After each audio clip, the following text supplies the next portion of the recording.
to Unstoppable Me, a presentation about how Canva empowers female engineers to become leaders. So first, I would just like to take a second to let you know that you can turn on transcription, so just pretty much see written down what I'm saying. If you go up to the screen, there is like a Otter AI button. You can click it, then view stream on Otter AI, and it will just open the transcription in a new browser tab. So I think I will give like around a minute for everyone to do it first before I start.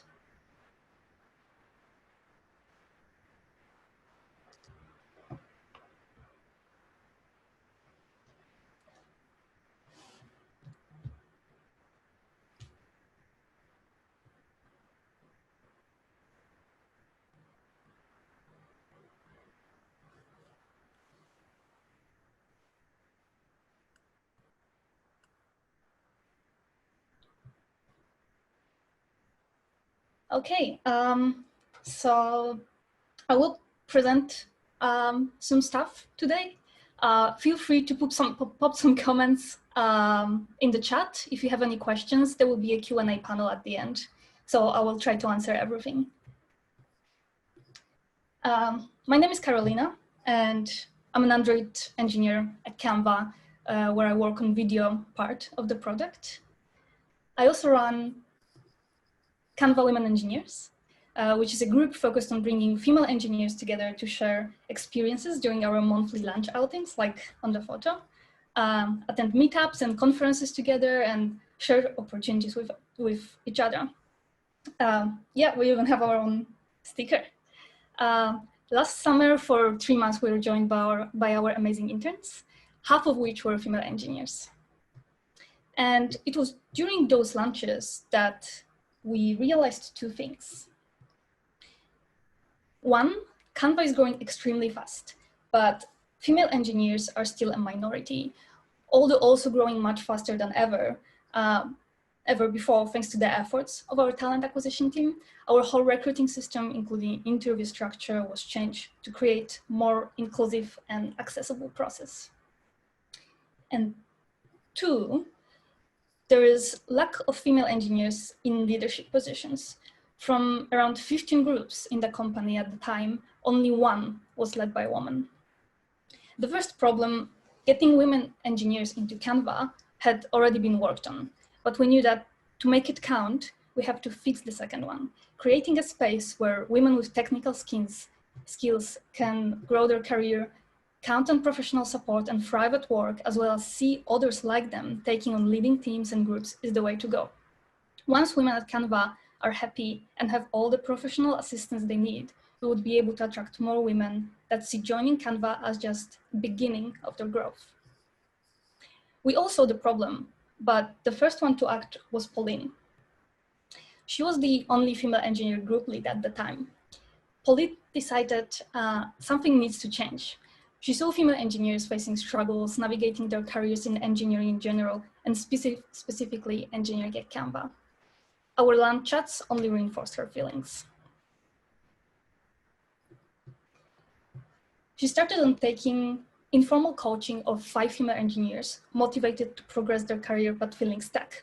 Viveka, Kate, Annie, Des, and myself. It all started with us talking about our current career, struggles, aspirations. Some of us had really real problems we wanted to solve.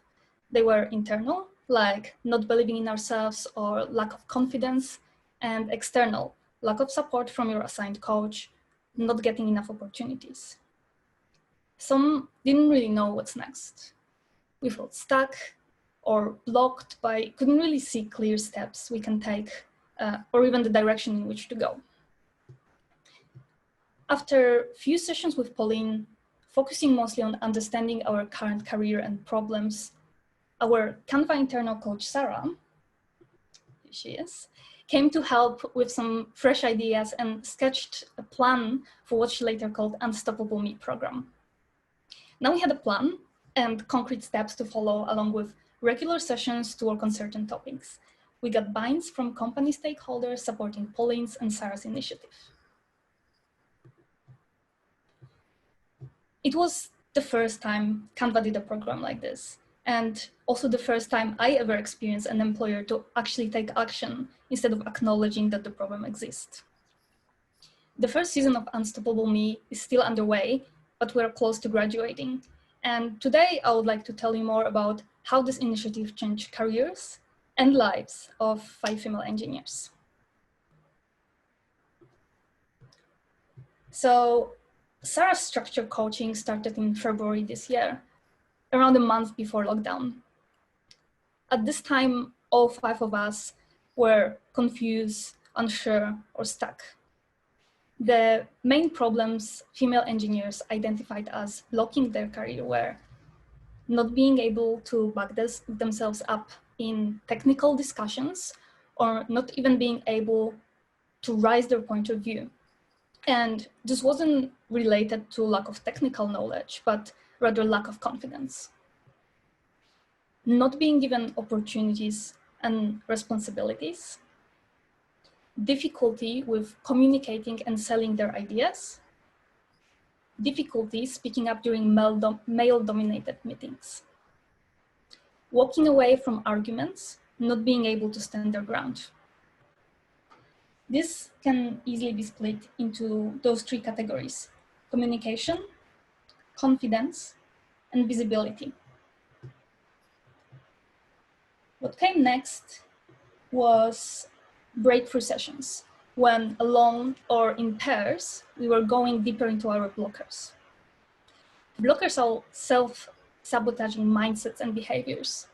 Certain things about your workplace environment can also stop you from getting ahead. We try to reframe our blockers, work around them, and finally shift our mindset and be able to get over them. There were tears. We became aware of specific behaviors and patterns that were stopping us from progress, and get equipped with tools to work towards it. So one of my blockers was that I was always waiting for permission to do anything. Work on interesting features, improve processes, propose solutions. For example, I would wait in the meeting until someone asks me to give my opinion. I really didn't know that I could just do things. I thought I had to get a promotion first, to be a senior engineer, to be able to decide what I wanted to do and to have my opinion heard. I didn't realize to get that promotion, I already have to do those things. So following Sarah's suggestion, I wrote myself a post-it note and put it on inside of my laptop.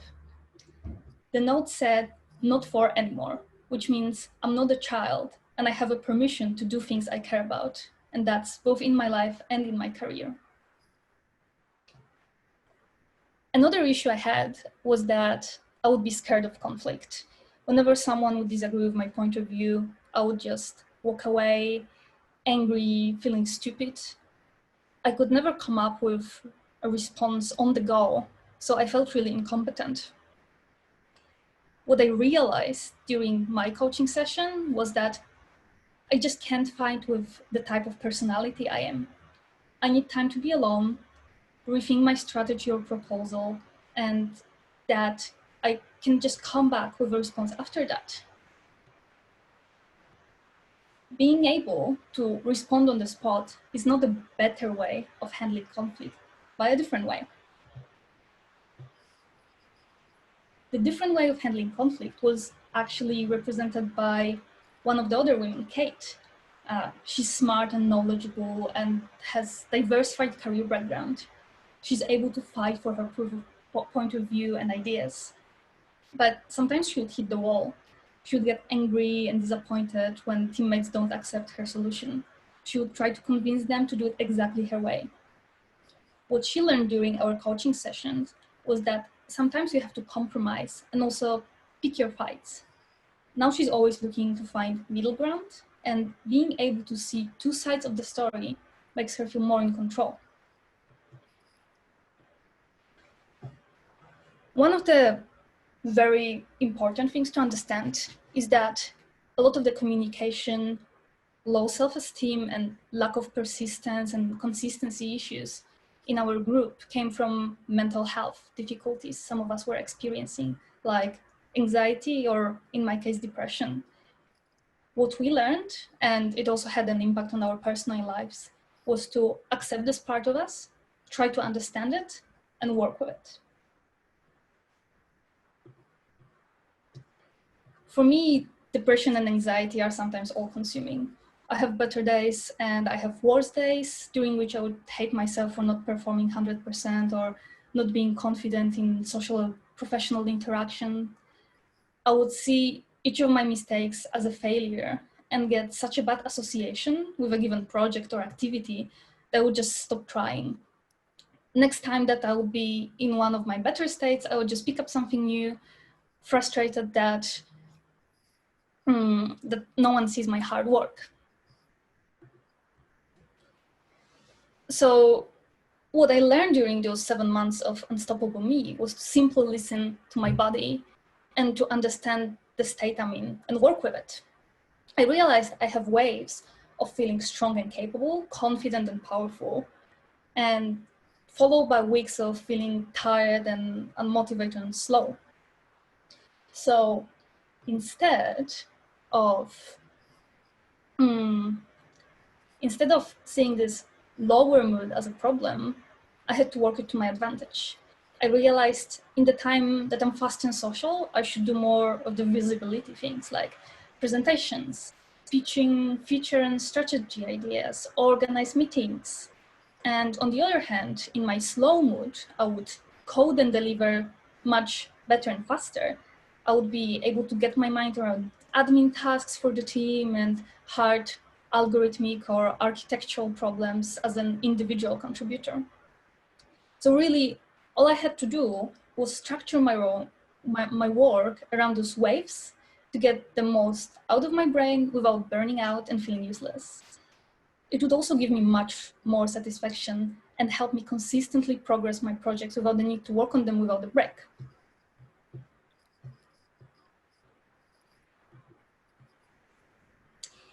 Strengths.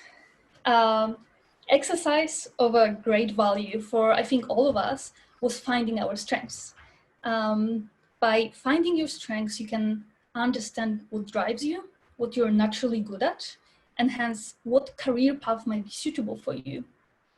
So let me share with you my strengths.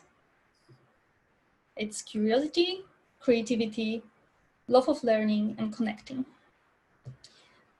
So at the time when I did this exercise of finding strengths, I was very burned out. I wanted to feel like I made progress in my career. So naturally, I wanted to get promoted.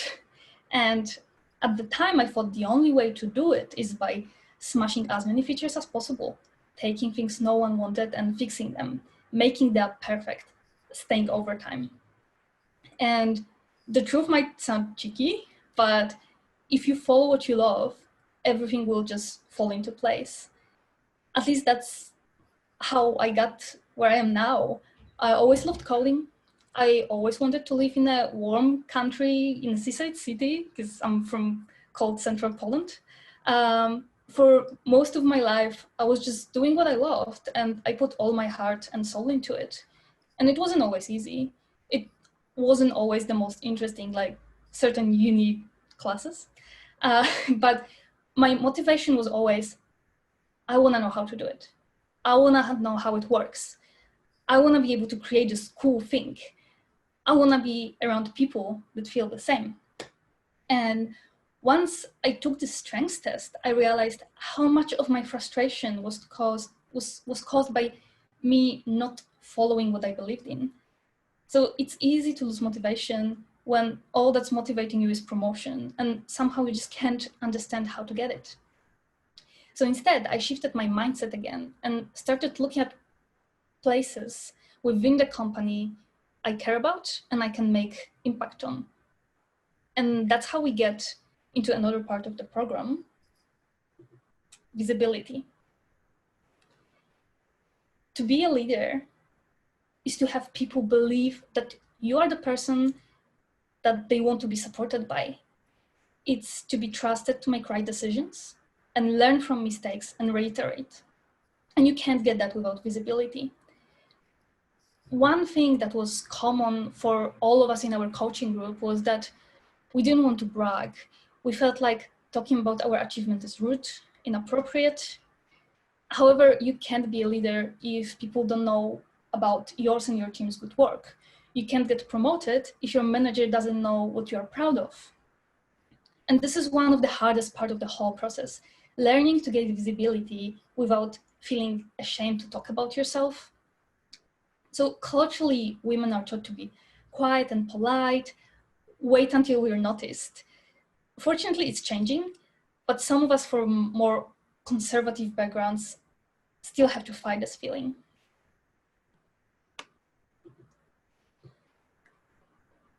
So we learned the subtle ways to celebrate our achievements. You have to find a platform or create one like I did, where you are expected to tell everyone about what you worked on. So in my case, I improved our fortnightly meeting called Show and Tell, where people show the work they did during the last 2 weeks. So people didn't really participate in it before. I added some structure, presentation template, guidelines. I was reminding people the day before and on the day to get ready. Everyone was expected to show their great work or work in progress. I refined the process a few times to accommodate the feedback I got.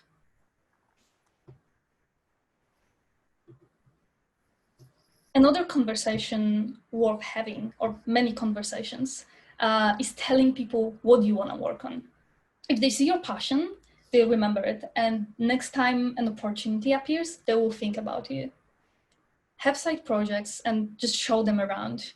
And be proud of yourself and your work because, hey, you should be.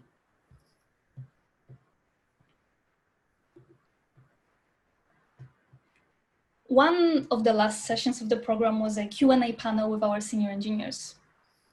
So it's always great to learn from someone that's already been there. And my one advice, if you don't have access to any coaching program, just find this one more experienced person that you look up to and just ask them for a coffee, can be over Zoom. And from just half an hour chat with them, you can learn years of their experience. Ask questions, be curious. So here are just some questions that you can potentially ask, and then the conversation will just flow. One is, what do you do to feel comfortable speaking up in a big meeting? 2, how do you get to work on projects that interest you? And this is especially important if you work in the same company. You might get some insight into like process of choosing teams and getting projects. Another one, I'm struggling with, what would you advise?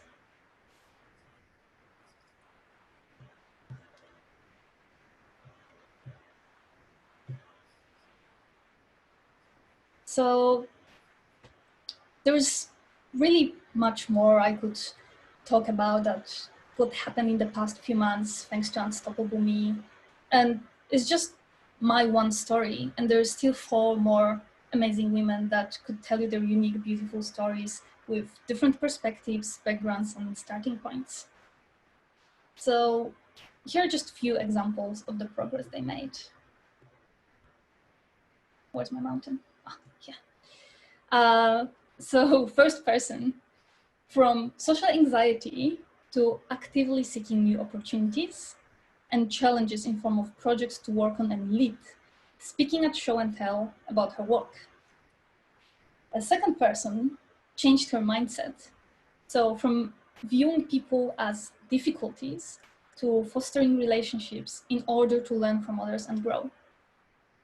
The third person changed attitude from conflict and stubbornness to actively seeking compromise and hence being more trusted by her team and getting more responsibilities.